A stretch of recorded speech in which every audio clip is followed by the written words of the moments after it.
You ever wonder what happens to athletes after, the spotlight fades? I mean, where do they go? What do they do? Yeah, I think a lot of people are curious about that, right? Like, what's the next chapter for these folks who've dedicated their lives to, pushing their physical limits? Well, today's deep dive is about one of those next chapters, and it's a real doozy.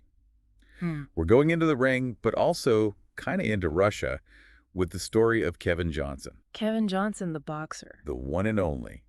You might remember him from his bouts with some huge names, Fury, Joshua, Dubois. Oh, yeah, those are some big fights. Big fights, tough fights. But Johnson was known as a gatekeeper. We'll get into what that means in the boxing world, but basically, think of him as the guy you got to get through before you reach the championship level. Makes sense. So what's the Russia connection? Well, hold on to your hats because this is where things get really interesting. Johnson's career is now in Russia. Okay, that's a bit of a twist. Lots of athletes go overseas, but Russia. Russia. And not just like fighting there. He's a Russian citizen now, granted directly by, you guessed it, Vladimir Putin himself. Whoa, wait, like Steven Seagal? Putin just, decided to make him a citizen. Exactly. It's giving off some serious Steven Seagal vibes, right? Yeah. But there's more. Johnson even changed his name to Kevin Vladimirovich. Wow, okay, so this is more than just a career move. It seems like he's really embracing this whole thing. Oh, he's all in. He even registered with the Russian military. There's this story about him showing up at the recruitment office, ready for his rifle and everything. I can't even picture that. So we've got a former American boxer granted citizenship by Putin, now a Russian citizen with a Russian name, and ready to serve in the Russian military. What led him down this path? Well, like I said before, Johnson's boxing career, it was marked by this gatekeeper role.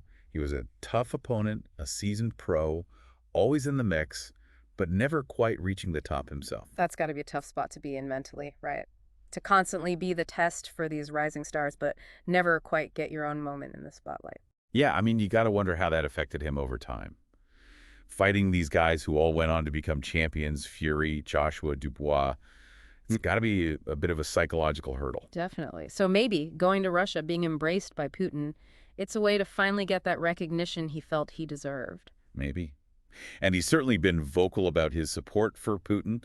There was this incident where he wore a T-shirt with Putin's face on it at a weigh-in. Wow, okay.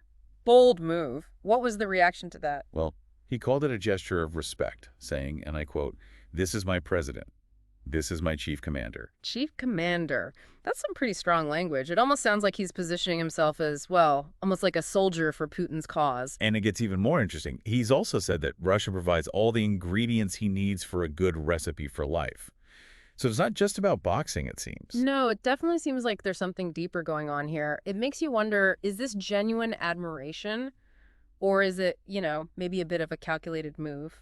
Right. Is he really buying into Putin's ideology, or is this all just, about getting a fresh start, maybe some career opportunities? It's tricky. I mean, Russia does have this history of using prominent figures, celebrities, athletes, to try and bolster their image on the world stage. Oh, right, like Steven Seagal again. Hmm. It's almost like they're trying to create this, like, pro-Russia squad of famous faces. Exactly. It's what we call soft power, right? Trying to influence global perceptions through culture, personalities, rather than military or economic force. Soft power. Okay, I get it.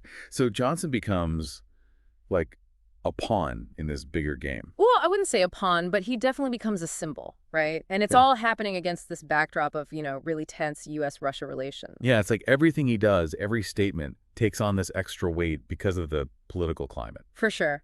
His stance is going to be seen very differently in Russia versus in the U.S., and it might even fuel existing narratives and prejudices on both sides. It's wild how individual choices can have these ripple effects and get tangled up in these global dynamics. But circling back to Johnson, I mean, what do you make of all this? Is it just a career move, or is there something more ideological at play? Honestly, it's tough to say for sure. It could be a bit of both. But it definitely tells us something about how athletes view their platform, their relationship with power, maybe even their own search for identity. So just to recap, we have this American boxer seemingly abandoning his homeland to embrace a figure like Putin. Is it a quest for recognition, genuine belief in Russia's system, a calculated move? What's the takeaway here? I think the answer probably lies somewhere in the middle of all those things. What's clear is that Johnson's story raises some big questions. Questions about what motivates athletes, about the power of this soft power in international relations, about the choices we make in this crazy globalized world. It's a story that makes you think about the role of athletes in society, the allure of strong leadership, what people will do to find belonging, purpose. I mean, it really makes you wonder, what would make someone at this point in their life make such a huge change? And what will his legacy be? Will he be remembered as this talented athlete who made a controversial choice, or as, I don't know, a tool in a larger political game? Only time will tell, I guess. A lot to chew on, folks. That's Kevin Johnson's Russian Reboot for you. Thanks for joining us on this deep dive. Absolutely. It's been a fascinating one.